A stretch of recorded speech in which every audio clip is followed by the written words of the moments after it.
जिसने रखा, आयोजन किया, बहुत ही विशिष्ट कार्यक्रम है। इसके लिए मैं तहे हृदय से, तहे दिल से बहुत बहुत बधाई, शुभकामनाएं और धन्यवाद देता हूँ। पिछला दलित विकास महासंघ भोपाल के हमारे जो प्रणेता हैं, पुरोधा हैं, श्री ददन यादव जी को, साथ ही मंच पर उपस्थित यादव समाज भोपाल शहर की जान शान और बहुत ही जुझारू और संघर्ष करने वाले श्री रामस्वरूप यादव जी, मंच पर ही हमारे उपस्थित बहुत ही पैशनेट मिलेनियम ग्रुप का आपने नाम सुना होगा, विनोद यादव जी उपस्थित हैं, बहुत ही एनर्जेटिक, ऊर्जावान हैं, आपको सीखने को मिलेगा। दिलीप जी और सीमा बहन और बहुत से ऐसे विशिष्ट जन जिनका मैं नाम लिए बगैर उनको प्रणाम करता हूँ। भारत माता की जय के उद्घोष के साथ समाज में उन सभी पुरोधाओं और महापुरुषों को नमन करते हुए जिन्होंने समाज को नई दिशा देने के लिए अपना पूरा जीवन समर्पित कर दिया, जिस कड़ी में आज हम लोग यहाँ बैठे हैं, उनके चरणों में नमन और प्रणाम करता हूँ। आज आपने छात्र छात्रा प्रतिभा सम्मान और शिक्षकों का सम्मान रखा है। ये बहुत बड़ी कड़ी है, क्योंकि समाज को दिशा देने के लिए ईश्वर के बाद, और बल्कि भगवान ने तो कहा ईश्वर से पहले शिक्षक ही होता है। माता पिता भी गुरु होते हैं, और माता पिता और शिक्षक जिसको ज्ञान देते हैं वो आगे चल के इस देश के कर्णधार और भविष्य बनते हैं। ऐसे छात्र छात्राओं को मैं संबोधित कर रहा हूँ। ऐसा आपने सौभाग्य दिया ददन जी, मैं आपका बहुत बहुत धन्यवाद ज्ञापित करता हूँ। दलित पिछड़े के लिए तो आपने बहुत बातें कही हैं। आप उस वर्ग में काम कर रहे हैं जिस वर्ग में काम करने की जरूरत है। लेकिन मैं एक एजुकेशनल इंस्टीट्यूट भी चलाता हूँ, मैं कांग्रेस का महासचिव भी हूँ, और जैसे हमारे विनोद भाई का मिलेनियम बहुत अच्छा संस्थान है, उसी के जिस पास में हम लोगों का एक राधारमण ग्रुप ऑफ इंस्टीट्यूशन है। वहाँ से जो छात्र छात्रा पढ़ के निकलते हैं उनको, और मैं मैनेट से पढ़ा हूँ जो यहाँ मौलाना आजाद राष्ट्रीय प्रौद्योगिकी संस्थान है, मैंने बहुत करीब से देखा है स्टूडेंट्स की मेंटालिटी कैसी होनी चाहिए। आज यहाँ वो बैठे हैं जिन्होंने सम्मान पाया है, और याद रखिएगा छात्रों, यदि सम्मान की भूख आपके अंदर रही तो इसका इज द लिमिट, क्योंकि भूख आपको समाप्त नहीं करनी है, सोते जागते सम्मान लेने की भूख कर रखनी है। और एक बात और मैं बताता हूँ, मैं भी एक मिडिल क्लास फैमिली से ताल्लुक रखता था। मेरे फादर भी रिटायर्ड गवर्नमेंट ऑफिसर थे, और मैं जब यहाँ NIT में पढ़ने आया, हम पैदल घूमते थे, हमारे पास तो गाड़ी भी नहीं होती थी। हमने एक चीज देखी, मेरे साथ के कई लोग IPS IAS बन गए। और ये जो आपका बैनर है पिछला दलित विकास महासंघ, आप गूगल में जाइएगा और यहाँ जो आपके नेता बैठे हैं उनको नमन करते हुए उनकी सूची भी उठाइएगा, जो आपके दलित पिछड़े वर्ग से IAS IPS बने हैं। आपको जानकर आश्चर्य होगा, इस देश में कोने कोने में ये दलित पिछड़ा समाज के लोग IAS IPS बनकर न केवल देश का नाम गौरवान्वित कर रहे हैं, बल्कि समाज को भी सम्मान दे रहे हैं। आपको एक चाबी देता हूं, एक बहुत बड़ी चाबी है सफलता की। राजनीति की बात ददन भाई और रामस्वरूप जी समझाएंगे। मैं एक टेक्नोक्रेट हूँ, राजनीति से हट के जब मैं स्टूडेंट्स के बीच जाता हूँ तो मेरा जो मन है अंदर, टेक्नोक्रेट का जो यूथ है वो उमंग मारता है। और ये बताना चाहता हूँ कि जिस परिस्थिति में आज मैं आपको संबोधित कर रहा हूँ और आप तालियां बजा रहे हैं, ईश्वर करे आपके माता पिता यहाँ बैठे हैं और आप यहाँ से संबोधित कर रहे हैं और मैं वहां तालियां बजा रहा हूँ। उसके लिए एक चीज करनी होगी, जो माता पिता आपको जीवन भर पसीना और खून से पढ़ाते हैं, हमेशा उनको सबे होके भगवान को प्रणाम करने के पहले उनको प्रणाम करो। अपनी माँ के पाँव छुओ, अपने पिता के पाँव छुओ। अपने पिता को घर से जाते देखो, जो दिन भर मेहनत करके आपकी फीस भरता है, आपकी पढ़ाई के लिए किताबें लाता है, उसकी सारी खुशियां वो पीछे रख देता है। उसकी कुर्ता फटा होगा, उसकी बनियान फटी होगी, उसका जूता फटा होगा, माँ की साड़ी में छेद होगा, लेकिन माँ खाना देने में चुकेगी नहीं। और जिस दिन दोस्तों सुबह शाम जागते और सोते हुए आपने बंद आंखों से और खुली आंखों से ये सपना देखना शुरू कर दिया कि आपको बनकर बड़े होकर कुछ करना है, आपको सफल बनना है, आपको आईएएस बनना है, आईपीएस बनना है, बड़ा नेता बनना है, बड़ा उद्योगपति बनना है, बहुत बड़ा बिजनेसमैन बनना है। सपना देखो और उन सपने में अपने माता पिता के सम्मान को ढूंढो। सपना देखो कि मैं जब आईपीएस बनूंगी तो सबसे पहले गाड़ी लाके अपने माता पिता को चाबी दूंगी। मैं जब आईपीएस बनूंगा सबसे पहले आके भारत देश की जयकारे के नारे लगा के अपने पिता और माता को सैल्यूट करूंगा। जब मैं शोरूम खोलूंगा तो अपनी माता से सैल्यूट करवाऊंगा। जिस दिन आपने अपने सपनों में माता पिता के सम्मान का पंख लगा लिया, आपको आगे बढ़ने से कोई नहीं रोक पाएगा। ये याद रखिएगा। हम जानते हैं, हमारे मन में भगवत गीता में हमको पढ़ाया है, हमारी 5 इंद्रियां होती हैं और 5 इंद्रियां अपने हिसाब से भगवान ने गीता में कहा है, इंद्रियस्येन्द्रियास्यार्थे राग द्वेषो व्यवस्थितो तयोर्न वशमागच्छेतो तयो परपंथनो। मतलब इंद्रियों ने अपने आप को राग द्वेष में व्यवस्थित कर लिया है, लाइकिंग और डिसलाइकिंग। याद रखिए, आपकी जो 5 इंद्रियां हैं जो जानती हैं कि आपके लिए सही क्या है, पर आप भी ये जानते हो सही क्या है सबकॉन्शियस से, लेकिन आप क्या करना चाहते हो ये भी आपको पता है। सुबह उठोगे, रजाई के अंदर बड़ी सर्दी में गर्म लग रहा होगा, आपको पता है, आप जानते हो। सुबह उठ के जल्दी उठना, सुबह भगवान सूर्य को प्रणाम करना, पढ़ाई करना, भगवान की पूजा करना, पूरा रट लेना, सुबह सुबह दिमाग फ्रेश होता है, ये बहुत अच्छा होता है। सुबह जाना, फ्रेश ऑक्सीजन लेना, या लेकिन आपको अच्छा क्या लगता है? सुबह सुबह गर्म रजाई में रहना। आपको पता है पिज्जा खाना खराब होता है, ये स्वास्थ्य को खराब करता है, रोज गूगल में पढ़ते हो, लेकिन आपको अच्छा क्या लगता है? बर्गर पिज्जा अच्छा लगता है। तो भगवान ने कहा है कि आपकी इंद्रियां सबकॉन्शियस में आपको रास्ते पता हैं कि सही क्या है और गलत क्या है, श्रेयम और प्रेम का पता है। भगवान ने दुर्योधन को समझाने गए थे तो दुर्योधन ने उनसे यही कहा था, जैसे आजकल के युवा कहते हैं हमको ज्ञान मत दो, लेकिन अर्जुन ने ऐसा नहीं कहा। अर्जुन ने ऐसे फैक्ट लिया, ये शास्त्रों से पढ़ के अपना जीवन बनाइए, ये मैनेजमेंट का तंत्र है।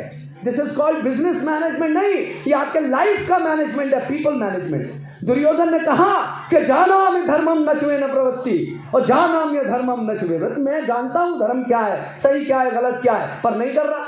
मेरे अंदर है, केनापि देवेन हृदय स्थितेन यथा करो तस्मिन् तथा करूंगी। मेरे अंदर कोई है जो कहता मैं करूंगा। ये मत करना दोस्तों, क्योंकि आपका जीवन है, थोड़ा समय जरूर लगेगा, लेकिन अर्जुन की तरह बनना, जिन्होंने भगवान से पूछा कि ऐसा क्या है कि मैं बड़ा बनना चाहता हूं, अच्छा करना चाहता हूं, पर मेरे अंदर कोई है जो मुझे गलत रास्ते पे मोड़ देता है। क्योंकि आप भविष्य हो राष्ट्र का, आपको आईएएस बनना है, आईपीएस बनना है, कलेक्टर बन के आप इस जिले को चलाओगे, आप नेता बनोगे, आप बैंक को संभालोगे, आप हो सकता है कानून व्यवस्था संभालो, तो ये आपके हाथ में है। लेकिन अर्जुन ने ऐसा नहीं कहा। अर्जुन ने भगवान से पूछा, भगवान ने उसको बताया कि तुम्हारी इंद्रियां हैं, उनको पता है सही क्या है, गलत क्या है। जो सही है, जो सबकॉन्शियस में आप जानते हो, उसको कनेक्ट करके वही करो।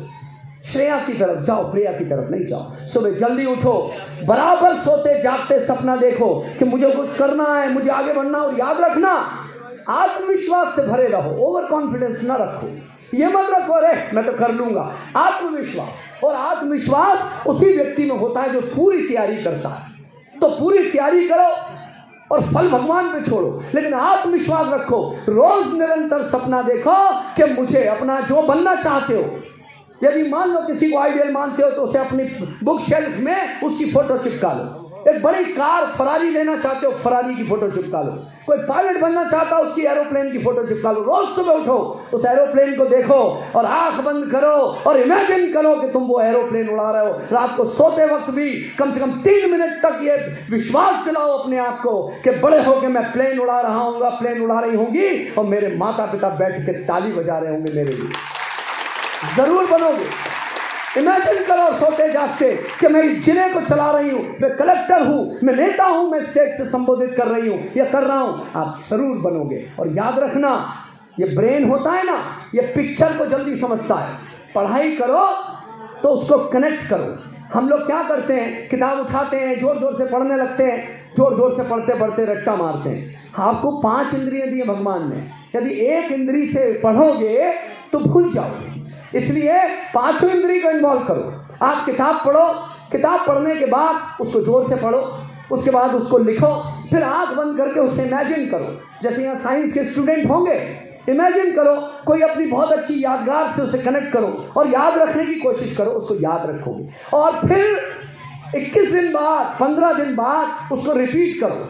15 दिन बाद उठो, अचानक कॉपी निकालो और बोलो 15 दिन पहले जो मैंने पढ़ा था, अपने आप का टेस्ट लो, लिखना शुरू करो। और जहां रुक जाओ उसको याद रखो, क्योंकि आपके ब्रेन में न्यूरॉन्स और डेंड्रॉइड्स होते हैं। आपके ब्रेन की याद करने की जो प्रक्रिया है वो ऐसी होती है कि जब आप किसी का नाम लेते हैं, याद करने की कोशिश करते हैं, तो वहां कनेक्शन होता है और उसमें कोटिंग हो जाती है डेंड्रॉइड में, न्यूरॉन्स में 10,000 होते हैं, 10,000 से ऊपर। और जब वो कोटिंग होती है तो वो चीज आपको याद रह जाती है। तो जब आप ये याद करोगे कि मैं ये चीज बार बार भूल रहा हूं, तो दोबारा भूलोगे नहीं, क्योंकि उसमें कोटिंग हो चुकी होगी। तो हर 15 दिन में 21 दिन में उसको रिपीट करो और ब्रेन में 2 चित्र बनाओ। एक चित्र उस व्यक्ति का है जो सुबह सो रहा है, दिन भर मेहनत नहीं कर रहा, पढ़ाई नहीं कर रहा, खेल रहा है, और उसके बाद वो कहीं छोटी मोटी नौकरी कर रहा है। जरा पिक्चर बनाओ, अपने कागज और ब्लैक बोर्ड पे घर में आज जाके पिक्चर बनाना और आप देखना यदि वो व्यक्ति मेहनत नहीं कर रहा है, निडाल है, परेशान है,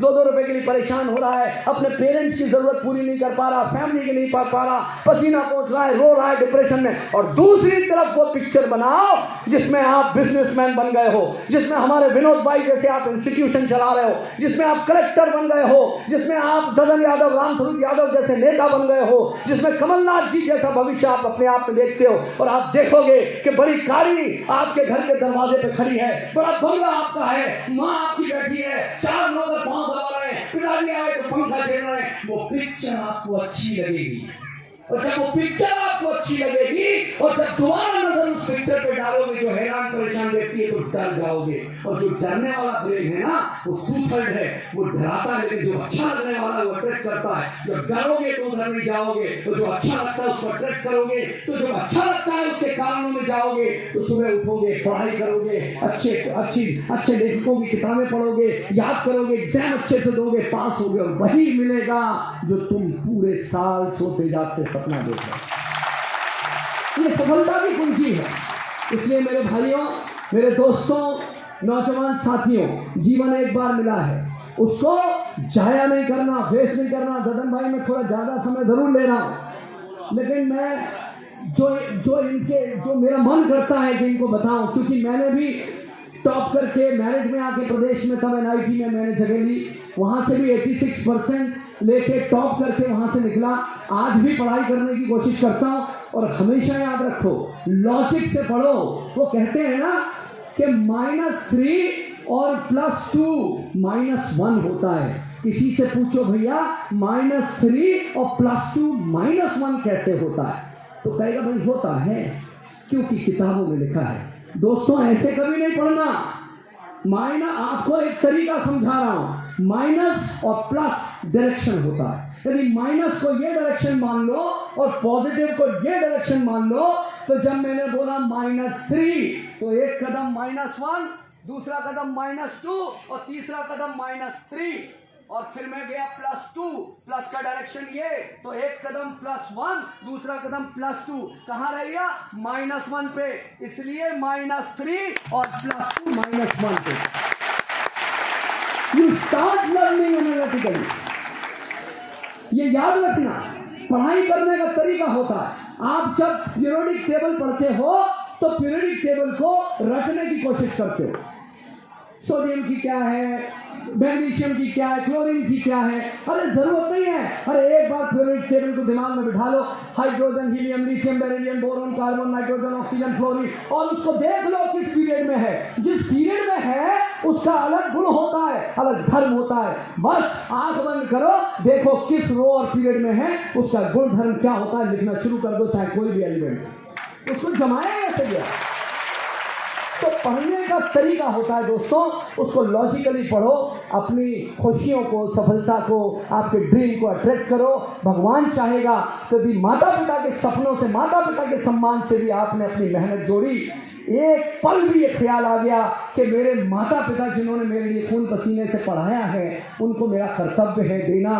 और याद रखो, एक और बात बोलता हूँ, कोशिश करो कि अपने माता पिता को छोड़कर न जाओ।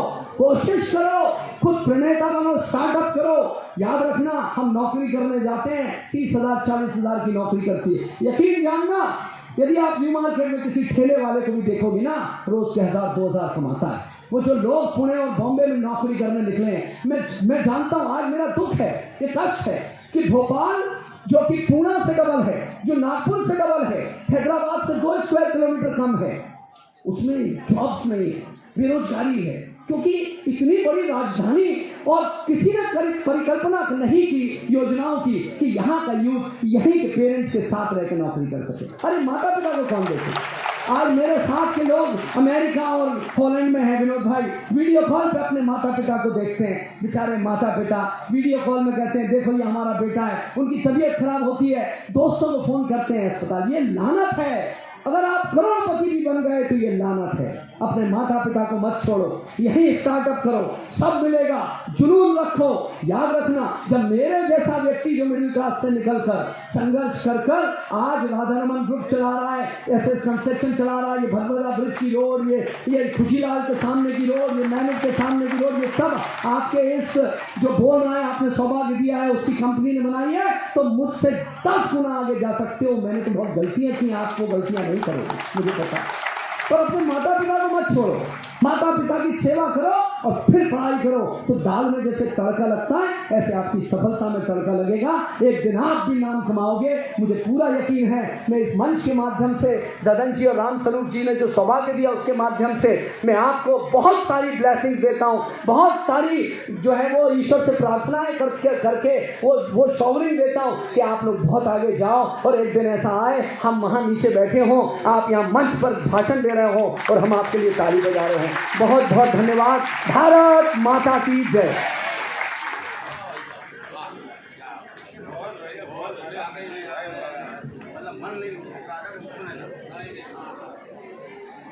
आदरणीय संजीव जी, आपने इस कार्यक्रम को वो गरिमा दिया और आपने रामस्वरूप, मैं जो कह रहा हूँ वो सुनिए आप। आपने जो अपनी बात और जो अपने संबोधन से जो आपने बच्चों को प्रेरणा दिया है, मैं समझता हूं कि बच्चों को क्या, मंच पे बैठे हुए सारे लोग उससे प्रेरित हो गए हैं। मैं चाहता हूं कि संजीव जी के सम्मान में जोरदार तालियां बजे और कम से कम 2 मिनट बजती रहे लगातार।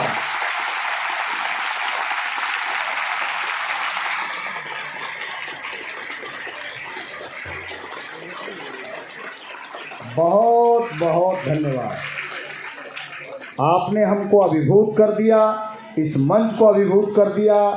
संजीव जी, हमको पता था कि प्रतिभा तो आप बहुत विलक्षण प्रतिभा है, लेकिन सरस्वती और ईश्वर की ऐसी कृपा कि इस मंच पे आके आपने वो छटा बिखेरी कि दुनिया जितने मंच पे और सामने बैठे हुए लोग थे, बस आप ही में डूबे हुए थे, आप ही में बिछे हुए थे। बहुत बहुत धन्यवाद, हार्दिक धन्यवाद। ईश्वर इसी तरह से भोपाल को प्रतिभाओं से भर दे। मैं चाहता हूं कि इसमें से कम जो छात्र छात्राएं आए हैं, इसमें से अनेक संजीव जी के रूप में उभर के आए और भोपाल का नाम रोशन करें। बहुत बहुत बहुत बहुत बहुत बधाई, धन्यवाद। इस संगठन का एक नियम है कि हम लोग किसी से 1 रुपया लेते हैं या जो भी खर्च करते हैं, वो संगठन के सामने, ये जो बैठे हुए जो लोग हैं, ये संगठन की रीढ़ की हड्डी हैं। हम पारदर्शिता रखने की पूरी कोशिश करते हैं, इसलिए मैं आपके 1-1 रुपये को बहुत सदुपयोग में लगाता हूँ, ये समझ करके ये कि मेहनत का पैसा किसी ठेले वाले का पैसा है, किसी मेहनत करने वाले का पैसा है, किसी व्यापारी का पैसा है। इसलिए मैं वो लिस्ट घोषित कर रहा हूँ जिनने इस संगठन को सहयोग प्रदान किया है इस गरिमामयी कार्यक्रम को सफल बनाने हेतु। पहला नाम